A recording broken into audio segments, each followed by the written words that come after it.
Here is the data and background explaining the rising popularity of crane games and the shift toward practical prizes.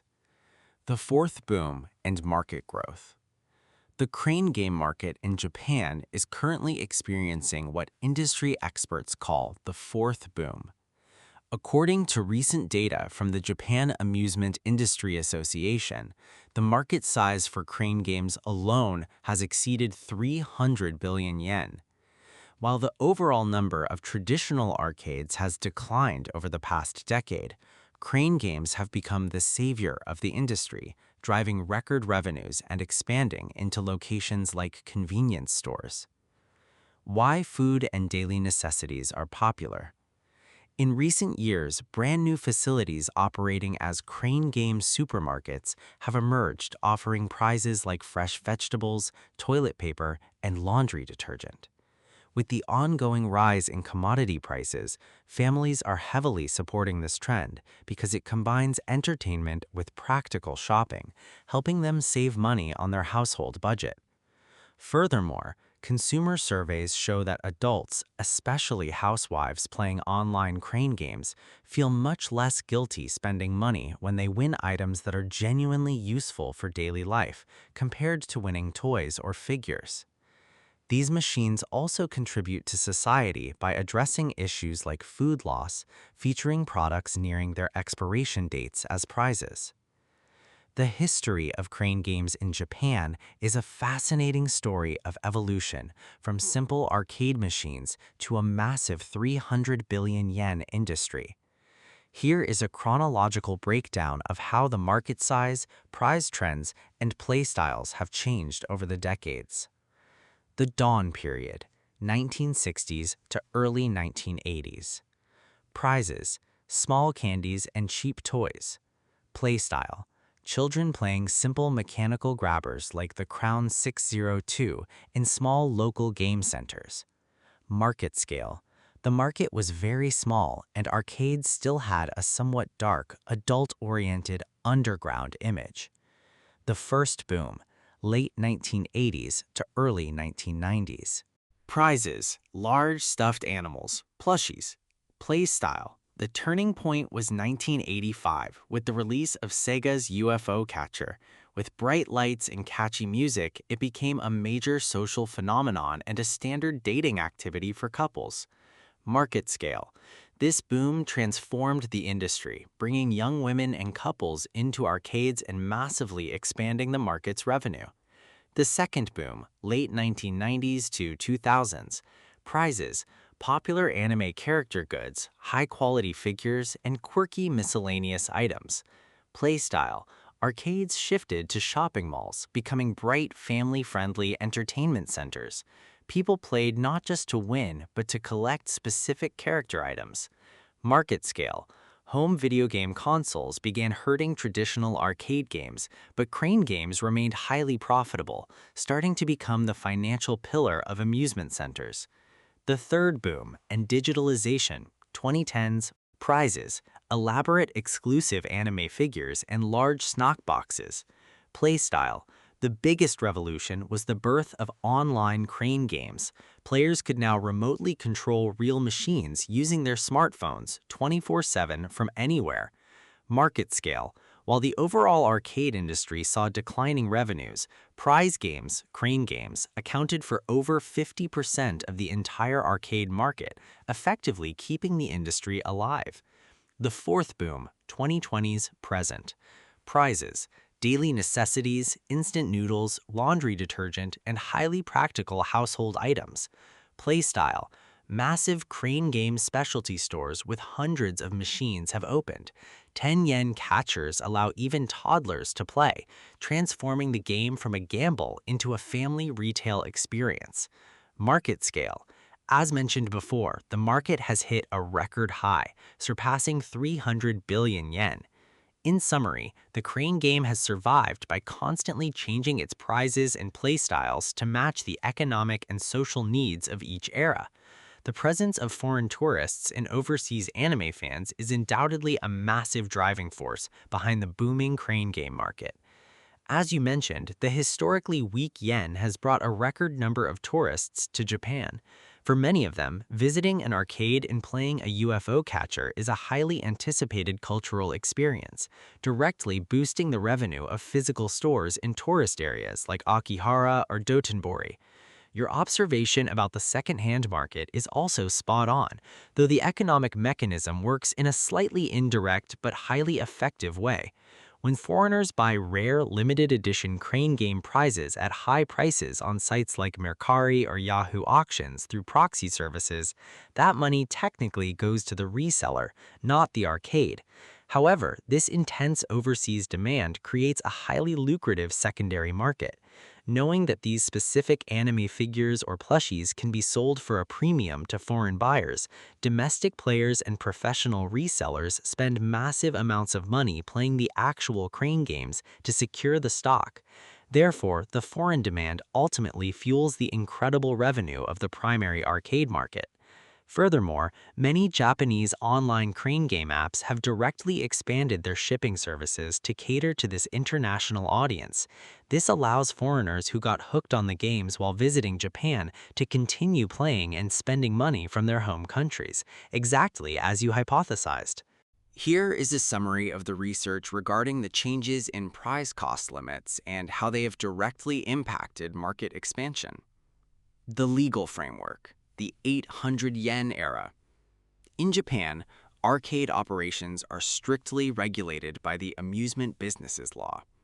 Under this law, providing expensive prizes is considered a form of gambling, which is illegal.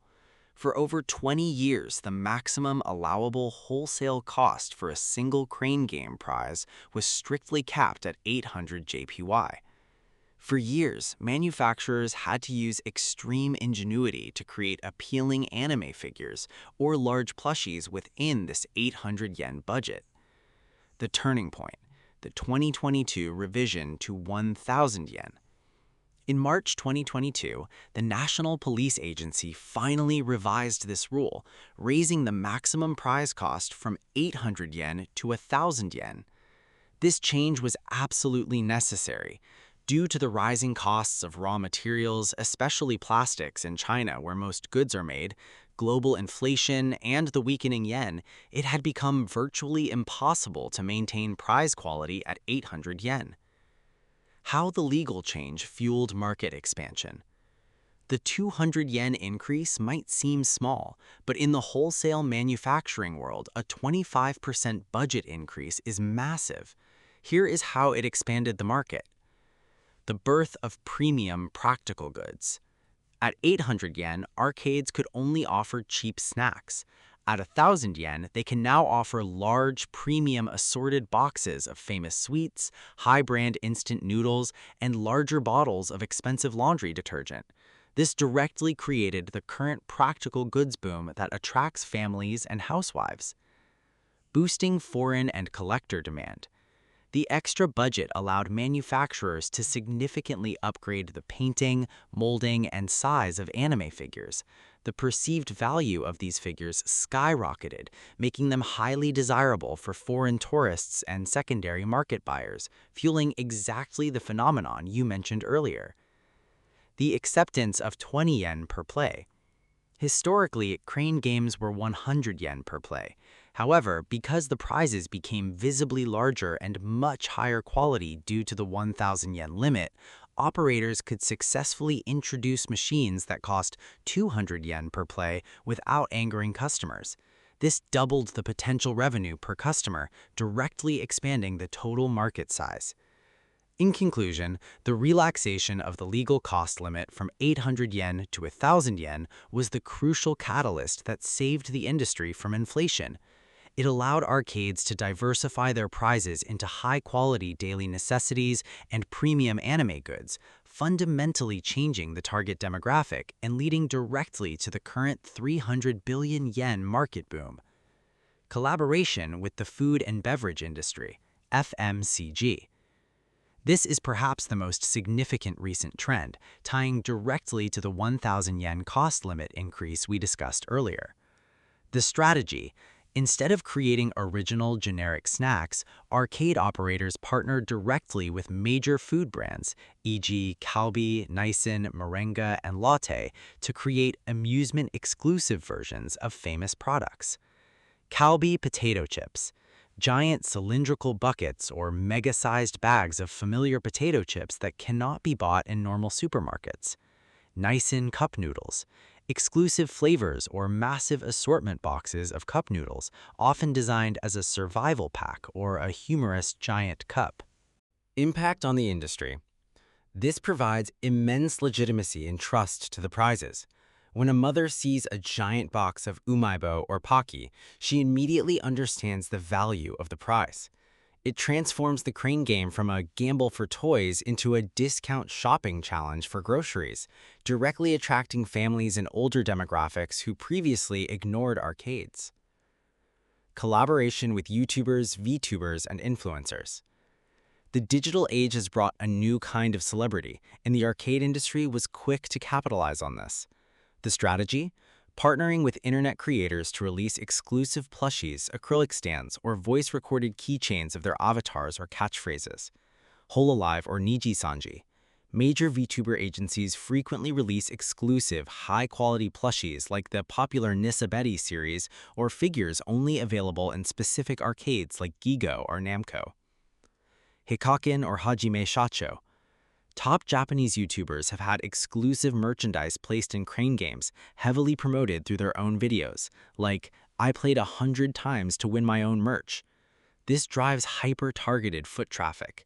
Influencers have highly dedicated fan bases. When an exclusive item drops, these fans, often younger generations with disposable income, flock to the arcades or online crane games, treating the game not as a chance to win, but as a merchandise purchasing system.